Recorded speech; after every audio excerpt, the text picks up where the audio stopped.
Hello guys, आज अपन एक topic लेकर आए हैं जिसका नाम है एडजस्टमेंट, जिसको हिंदी में समायोजन के नाम से भी जाना जाता है। तो जिसको आज अपन डिटेल से जानेंगे कि एडजस्टमेंट क्या होता है। और ये आपके जनरल नॉलेज के लिए भी बहुत इंपॉर्टेंट है। और हमने जो ये टॉपिक लिया है, ये टॉपिक जीएनएम फर्स्ट ईयर की जो बिहेवियर साइंस सब्जेक्ट है वहाँ से लिया गया है। तो बहुत इंपॉर्टेंट है और हर एक नर्सिंग एग्जाम के अंदर भी यहाँ से क्वेश्चन बनता है। इसके अंदर समायोजन के एडजस्टमेंट क्या है, इसके टाइप्स है, इसके डिफेंस मैकेनिज्म ऑफ एडजस्टमेंट के बारे में भी पूछा जाता है, जो बहुत ही इंपॉर्टेंट है। और आपकी ये जनरल नॉलेज के अंदर, आपकी लाइफ के अंदर भी आपको ये देखने को मिलेगा कि एडजस्टमेंट यानी समायोजन योजन क्या होता है, जिसके अंदर आपको जानने का बहुत कुछ मिलेगा।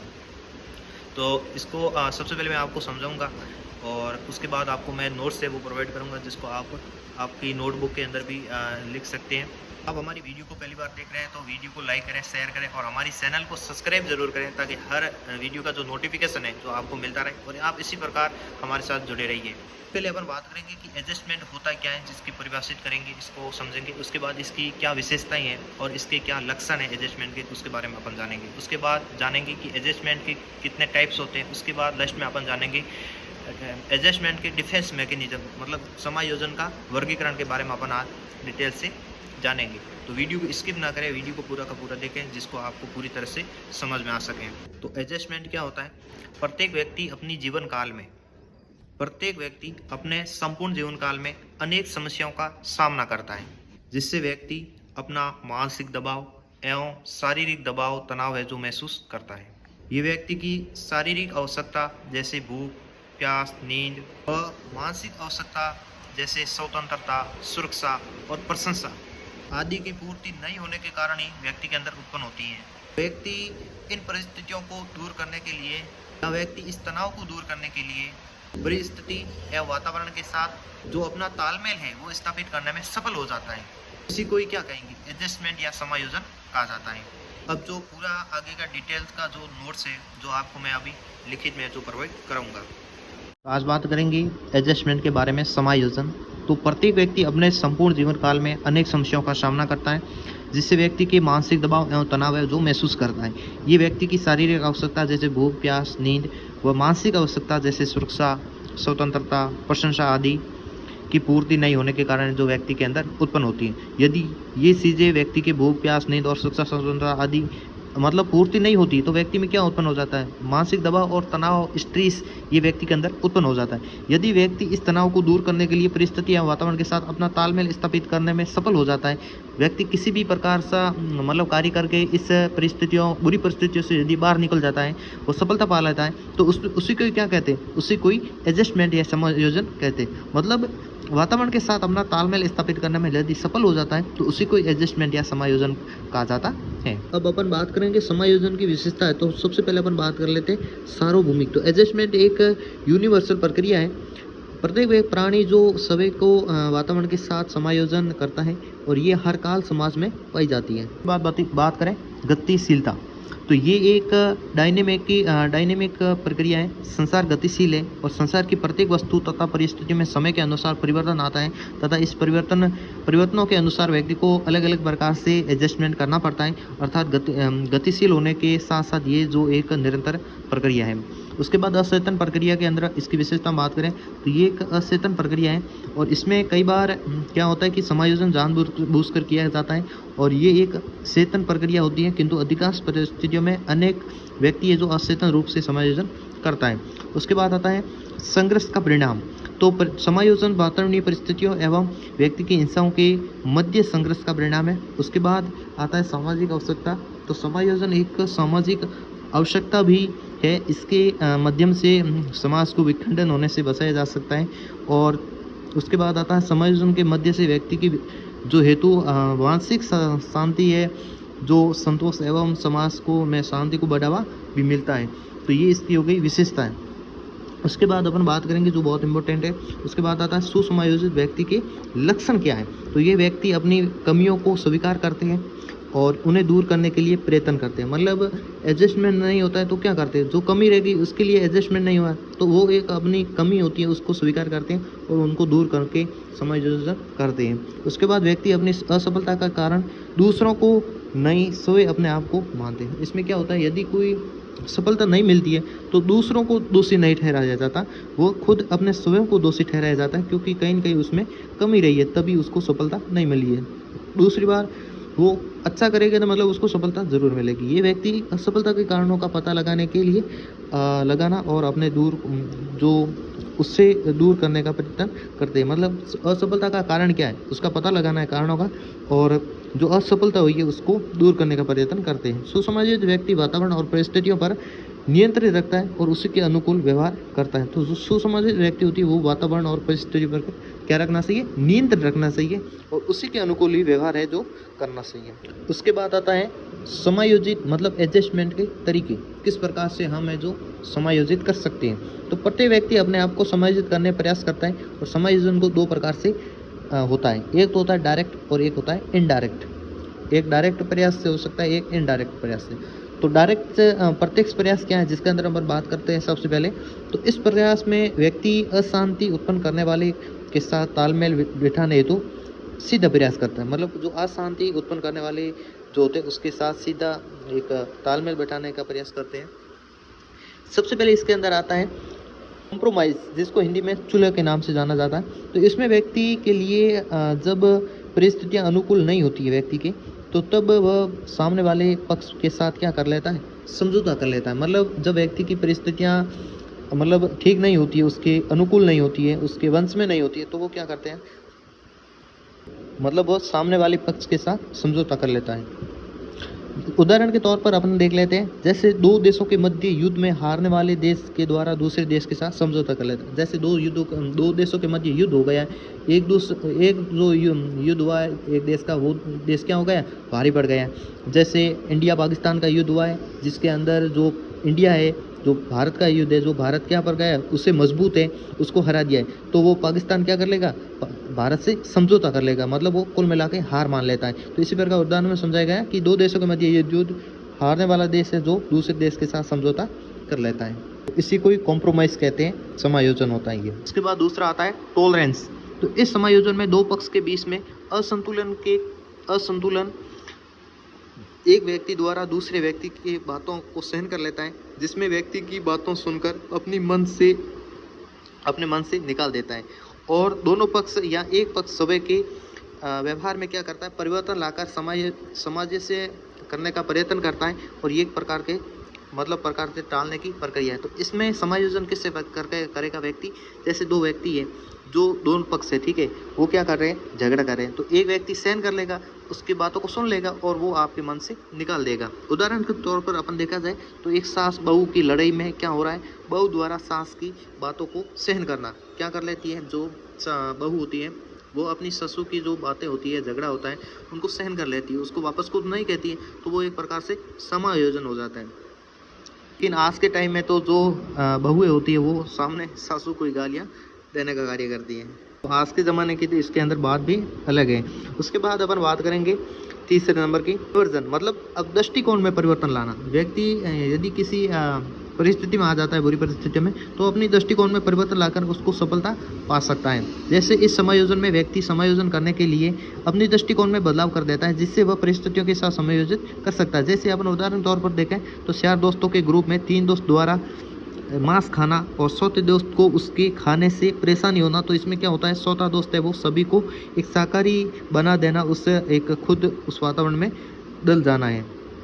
उसके बाद अपन बात करें चौथे नंबर पर, तो आता है कॉन्फ्लिक्ट, संघर्ष या आक्रमण कह सकते हैं। तो इस समायोजन में दो पक्षों के बीच संघर्ष करने पर ही समायोजन होता है। इसमें संघर्ष करेंगे तभी समायोजन होगा। तो इसमें संघर्ष बढ़ने पर जो कमज़ोर पक्ष है वो हार मान लेता है, जिससे समायोजन हो जाता है। जैसे अपन उदाहरण के तौर पर देखें तो भारत पाकिस्तान के मध्य रोज चलने वाला इस संघर्ष, यदि इसमें से एक निर्णायक युद्ध हो जाए तो एक पक्ष तो हार मान हो जाती है, जिससे वह दूसरे के अधीन हो जाएगा और संघर्ष है वो खत्म हो जाएगा। दूसरी ओर आता है इनडायरेक्ट प्रयास, अप्रत्यक्ष प्रयास। तो एडजस्टमेंट हेतु व्यक्ति के मन में अचेतन स्तर पर कुछ मानसिक प्रक्रियाएं सक्रिय होती हैं, जिन्हें डिफेंस मैकेनिज्म या एडजस्टमेंट के नाम से जाना जाता है, और ये व्यक्ति के दैनिक जीवन में फ्रस्ट्रेशन या कॉन्फ्लिक्ट आदि से बचाव करती है, जिसको अपन डिफेंस मैकेनिज्म को डिटेल से जानेंगे। तो आगे अपन इसमें बात करेंगे डिफेंस मैकेनिज्म। ठीक है। तो इसके अंदर जिसको अनेक नामों से जाना जाता है, जैसे हिंदी में मनोरचनाएँ, रचनात्मक प्रतिक्रियाएँ, समायोजन प्रतिक्रियाएँ, या अपन कह सकते हैं इंग्लिश के अंदर मेंटल मैकेनिज़्म या एडजस्टमेंट, जिसको डिफेंस मैकेनिज़्म, मतलब इसके मनोरचनाओं का वर्गीकरण। तो सबसे पहले अपन इसके बारे में देख लेते हैं। इस शब्द का जो प्रयोग है वो सर्वप्रथम फ्रॉइड नामक वैज्ञानिक ने 1946 में किया था। फ्रॉइड के अनुसार ये वह प्रक्रिया है जिसके द्वारा व्यक्ति स्वयं की तनाव और एंजाइटी से रक्षा करता है। यदि व्यक्ति के अंदर तनाव और एंजाइटी उत्पन्न हो जाती तो वो कैसे रक्षा करेगा, उससे कैसे बचेगा, उसके लिए किया गया। तो कोलेमन के अनुसार मनोरचना व्यक्ति की प्रतिक्रियाओं के प्रकार हैं जिसमें व्यक्ति में उपयुक्तता की गई भावना बनी रहती है तथा इनकी सहायता से व्यक्ति प्रत्यक्ष रूप से दबावपूर्ण परिस्थिति में सामना करता है।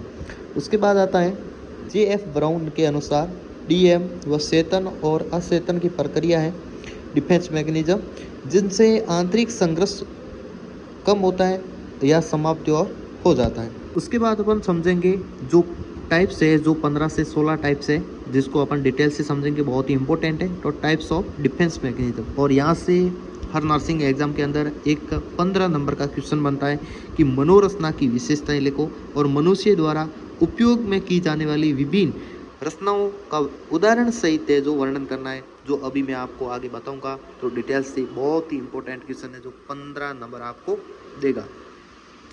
या फिर आपको 6 नंबर का क्वेश्चन पूछा जाएगा तो इस प्रकार से क्वेश्चन आएगा, राइट द डिफेंस मैकेनिज्म, रक्षा तंत्र लिखिए, जो 6 नंबर का क्वेश्चन पूछा जाता। तो इस प्रकार से जो क्वेश्चन है आपके बनते हैं।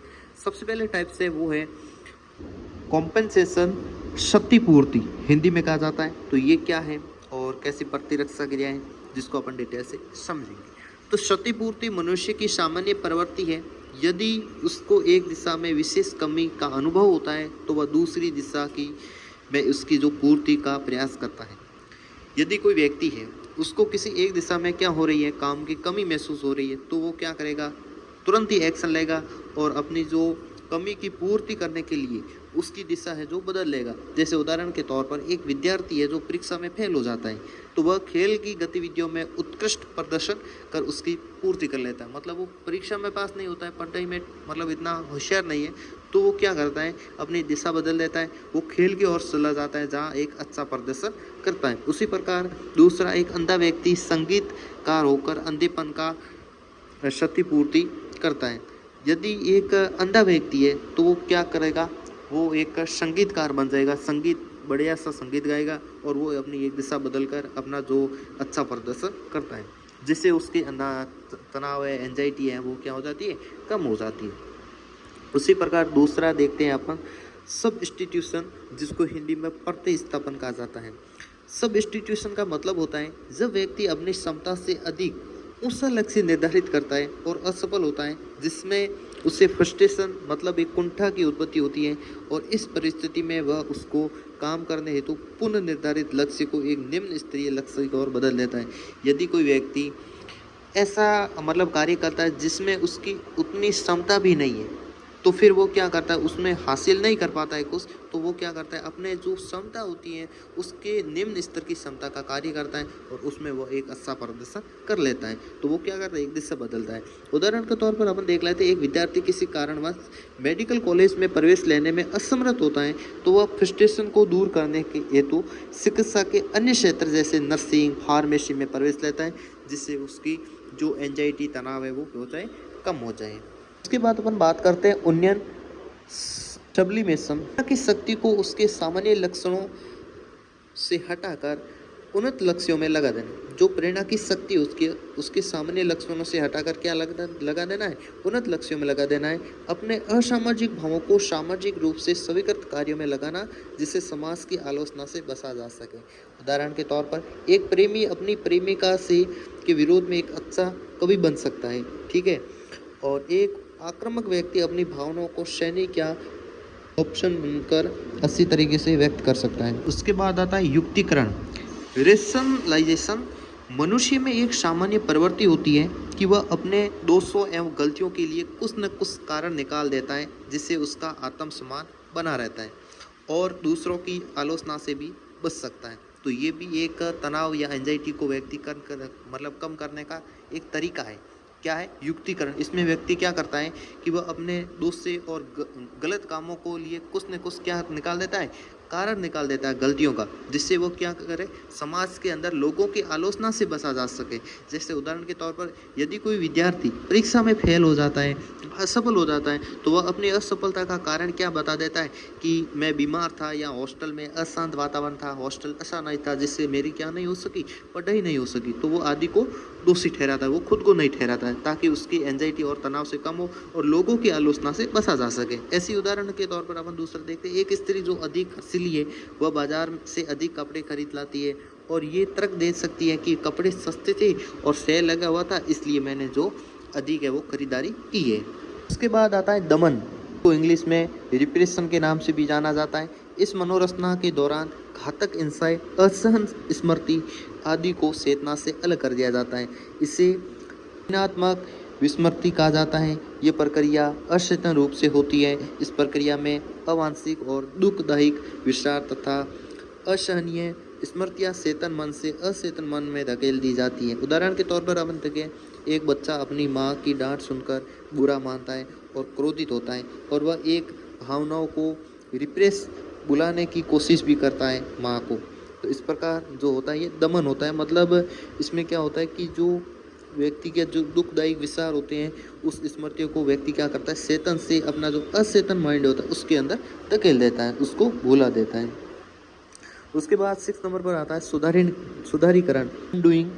अपने पूर्व के गलत व्यवहार को अन्य तरीके से सुधारना ही सुधारीकरण कहलाता है।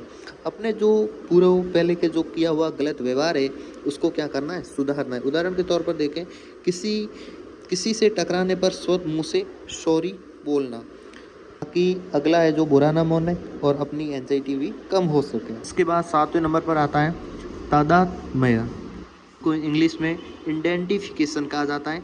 इसका अर्थ है किसी दूसरे व्यक्ति समूह की विशेषताओं, असफलताओं या सफलताओं के साथ स्वयं को एक रूप दे देना आइडेंटिफिकेशन कहलाता है। उदाहरण के तौर पर अपन देखें, एक लड़की है जो बचपन में अपनी माता, बाद में अध्यापक तथा बड़ी होकर एक हीरोइन के साथ तादाद में स्थापित करती है, ताकि कि मैं भी इसी प्रकार बनूंगी बड़ी होकर। वो एक मतलब क्या होता है, तादाद में होता है, जिससे उसका तनाव है वो कम हो सके। उसके बाद आता है अन्यारोपण, ट्रांसफेरेंस। इस डिफेंस मैकेनिज्म के द्वारा एक व्यक्ति का इमेज प्रतिरूप किसी अन्य व्यक्ति के रूप में देखता है। जैसे एक युद्ध इंग्लिश में सुप्रेशन के नाम से जाना जाता है। तो दुखदायी प्रवृत्तियां और असहनीय स्मृतियों को चेतना के क्षेत्र से बलपूर्वक हिंसापूर्वक निकाल देना शमन कहलाता है। शमन क्या होता है कि जो दुखदायी प्रवृत्तियां होती है, असहन स्मृतियां होती है, उसको क्या करना है, अपने जो चेतन माइंड है उससे क्षेत्र से बलपूर्वक या हिंसापूर्वक निकाल देना चाहिए। उदाहरण के तौर पर अपन देखें कि एक मरीज है, जैसे एक मरीज अपनी बीमारी संबंधी समस्याओं को ये कहकर छुपाता है कि मुझे इसके बारे में मतलब कोई बात नहीं करना है। उसके बाद आता है विस्थापन, तो इंग्लिश में डिस्प्लेसमेंट किया जाता है। तो इस मनोरचना में किसी विचार या वस्तुओं से संबंधित संवेग, भाव या अन्य वस्तु पर स्थानांतरित हो जाना। मतलब इसमें क्या होता है, जो किसी मनोरचना में किसी विचार या वस्तुओं से संबंधित जो संवेग है, हमारा जो भाव है, वो किसी अन्य वस्तु पर क्या हो जाता है, स्थानांतरित हो जाता है। एग्जाम्पल पर अपन देखें कि यदि कोई व्यक्ति ऑफिस में किसी अधिकारी की डांट खाकर घर आता है, तो वो क्या करता है, अपना गुस्सा किस पर निकालता है, बीवी बच्चों पर निकाल देता है। तो ये क्या कहलाता है, ये डिस्प्लेसमेंट कहलाता है, मतलब विस्थापन कहलाता है। किसी और का किसी और पर गुस्सा निकालना या जो भाव संवेग है वो स्थानांतरित हो जाना। इसके बाद आता है 11 नंबर पर प्रत्याहार, ड्रॉल। व्यक्ति का असफलता के डर के कारण हार मान लेना या भाग जाना ही प्रत्याहार कहलाता है। उदाहरण के तौर पर देखें, किसी कार्यक्रम के डर के कारण भाग न लेना, क्योंकि उसमें डर होता है कि मैं हार जाऊंगा या बोल ना पाऊंगा, वो क्या कहलाता है, प्रत्याहार कहलाता है। मतलब व्यक्ति का असफलता के डर के कारण हार मान लेना या भाग जाना, वही कहलाता है विथड्रॉल, अलग होना, या प्रत्याहार, हार मान लेना। एक उदाहरण अपन और देखते हैं, किसी परीक्षा में असफलता के कारण होने के डर से प्रत्याहार का सहारा लेना। उसके बाद अपन बात करें 12वें नंबर पर आता है प्रक्षेपण, जिसको इंग्लिश में एक्शन के नाम से जाना जाता है। तो इस मनोरचना में अपने गुण, दोष, प्रेरणा और लक्षणों को अन्य व्यक्तियों पर लागू करना। इसके अंदर क्या होता है, यदि कोई व्यक्ति अपना जो गुण होता है, दोष होता है या कोई प्रेरणा होती है या कोई लक्षण है अन्य व्यक्तियों पर लागू करता है तो वो एक प्रोजेक्शन कहलाता है। ठीक है, उदाहरण के तौर पर देखें, एक विद्यार्थी जो परीक्षा में फेल हो गया है वह शिक्षक पर यह आरोप लगाता है कि उसके साथ पक्षपातपूर्ण व्यवहार किया है, उसके नंबर नहीं भेजे हैं या उसको कुछ नक्कल नहीं कर रही है, मतलब ये कुछ न कुछ उसको पक्षपातपूर्ण व्यवहार हुआ है उसके साथ, इस प्रकार से मानता है, तो वो एक होता है प्रोजेक्शन। उसके बाद अपन बात करेंगे 13वें नंबर पर जो इम्पोर्टेंट है, जिसका नाम है मतलब प्रतिगमन, रिग्रेशन। इसके मतलब इसको फ्लाइट टू सील्ड हुड के नाम से भी जाना जाता है, कहा जाता है। तो इस मनोरचना में व्यक्ति अपने से कम अवस्था के जो व्यक्ति को जो व्यवहार करता है, इस मनोरचना के अंदर क्या होता है, जो व्यक्ति है उस व्यक्ति से जो कम स्तर का जो अवस्था के जो व्यक्ति होती है उसकी तरह व्यवहार करता है इसके अंदर, उसको कहेंगे प्रतिगमन। जैसे एक नर्स द्वारा औषधि के दौरान कोई गलती कर देती है, यदि हॉस्पिटल में नर्स है गलत मेडिसिन दे देती है या कोई गलती कर देती है इंजेक्शन लगाने के बारे में, तो उसको कोई डांटता है तो वो क्या कर देती है, उसके गलती कर देने पर वो रोना प्रारंभ कर देती है, मतलब बच्चों की तरह ये जो कार्य कर देती है। इसीलिए इसको फ्लाइट टू सील्ड हुड कहा जाता है, क्योंकि वो अपने से कम जो नीचे की अवस्था के लोगों की तरह जो व्यवहार कर देती है, इसलिए। उसके बाद आती है प्रतिक्रिया निर्माण, जिसको रिएक्शन फॉर्मेशन के नाम से जाना जाता है इंग्लिश में। इस मनोरचना में व्यक्ति यदि असामाजिक प्रवृत्ति को रोक नहीं सकता तो उसके विपरीत व्यवहार का प्रदर्शन करता है और अच्छा बदलने की प्रयास करता है। इसमें क्या होता है कि व्यक्ति असामाजिक प्रवृत्ति को नहीं रोक पाता है तो विपरीत के व्यवहार प्रदर्शन करता है और अच्छा बनने का प्रयास करता है। उदाहरण के तौर पर देखें, लड़कियां आपस में एक दूसरे से ईर्ष्या रखती है परंतु आपस में मिलने पर वो प्रेम प्रदर्शित है वो करती है। इसके बाद आती है कल्पना तरंग, जिसको अष्टि या दिवास्वप्न कहते हैं। इसमें क्या होता है, व्यक्ति कल्पनाओं के सहारे अपनी अपूर्ण इच्छाओं और कमियों को संतुष्ट करता है। यदि व्यक्ति की कमी रह जाती है या वो लक्ष्य हासिल नहीं कर पाता है तो वो क्या करता है, एक कल्पनाओं की अपनी कल्पना करके वो अपने को संतुष्ट कर लेता है। उदाहरण के तौर पर देखें, सपने पे अपने खुद कोई अमीर व्यक्ति समझ लेना, ठीक है, या फिर प्रेम में असफल रहता है उसके बावजूद भी सपने में प्रेमिका के बारे में सोचना, तो ये क्या हो जाता है, एक कल्पना तरंग हो जाती है। दिवा स्वप्न मतलब सपना देखना, सपना देखने के अंदर अंदर ही वो अपना खुद को क्या एक अच्छा महसूस करता है, ताकि उसको एंजाइटी तनाव से वो राहत पा लेता है और अपनी जो अपूर्ण इच्छा है उस कमियों को संतुष्ट करता है। उसके बाद आता है रूपांतरण। 16 नंबर पर रूपांतरण आता है, जिसको इंग्लिश में कन्वर्जन के नाम से जाना जाता है। इस मनोरचना में व्यक्ति अपने संवेगों तथा तनावों को अभिव्यक्त शारीरिक लक्षणों के रूप में करता है, जिससे उसे अन्य लोगों द्वारा सहानुभूति मिलती है और दूसरों का ध्यान भी आकर्षित होता है। रूपांतरण का मतलब आपने समझ लिया होगा, कोई व्यक्ति है जो समाज के अंदर खुद को एक प्रदर्शित करना चाहता है ताकि लोग हैं जो उनको ज़्यादा से ज़्यादा देख सकें। तो इसमें उदाहरण के तौर पर देखते हैं कि एक विद्यार्थी को परीक्षा में तनाव के कारण चक्कर आना या सिर दर्द होना। अब क्लास में ये विद्यार्थी कहेगा कि मेरे को चक्कर आ रहा है, सिर दर्द, मतलब सभी लोगों का जो स्टूडेंट टीचर्स होता है उसका ध्यान क्या किसकी ओर आकर्षित होगा, उस बच्चे की ओर आकर्षित होगा। ये एक कन्वर्जन है या रूपांतरण है।